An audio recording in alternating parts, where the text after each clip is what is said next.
ഒമാനിൽ വന്നിട്ടേ ഒട്ടകവും ഒട്ടക കപ്സയും കഴിച്ചില്ലെങ്കിൽ വളരെയധികം മോശമായിപ്പോവും. അത് നമ്മൾ ഫ്രീ ആയിട്ട് ഒമാനിൽ വന്നതാണ് അല്ലേ. അപ്പോൾ ഒമാനി റെസ്റ്റോറൻറ്റ് തേടി പിടിച്ച് വന്ന് കയറിയതും അവിടുത്തെ ആംബിയൻസൊക്കെ ഭയങ്കര വ്യത്യാസമായിരുന്നു. താഴെ ഇരുന്നിട്ടാണ് അത്ര അവർ കഴിക്കുന്നത്. പക്ഷെ നമുക്ക് അത്ര ശീലമൊന്നും ഇല്ലാത്തത് കൊണ്ട് നമ്മൾ ടേബിളിലിരുന്നു.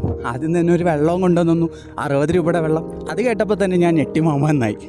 ഈ അറബികൾ ഏറ്റവും കൂടുതൽ കഴിക്കുന്നത് ഈ കപ്സ ആയതുകൊണ്ട് തന്നെയും ഞാൻ അത് തന്നെയായിരുന്നു ഓർഡർ ചെയ്തത്.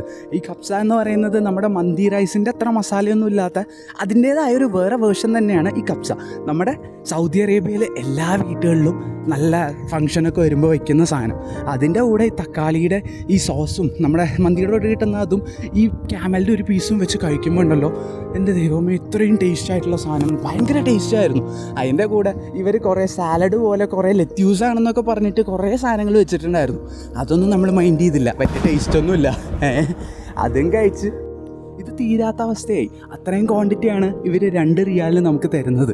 കഴിച്ച് എങ്ങനെയൊക്കെയോ വയറ് പൊട്ടുന്ന രീതിയിലൊക്കെ ഞാനതങ്ങ് കഴിച്ചു. ഒരെണ്ണം പോലും വേസ്റ്റ് ചെയ്യാതെ കഴിക്കണം എന്നല്ലേ നമ്മൾ പണ്ട് മുതലേ പഠിച്ചിട്ടുള്ളത്. അപ്പം അങ്ങനെ കഴിച്ചങ്ങ് തീർത്തു. സബ്സ്ക്രൈബ് ചെയ്യുന്ന കാര്യം ഒന്ന് പരിഗണിക്കണേ. ബൈ.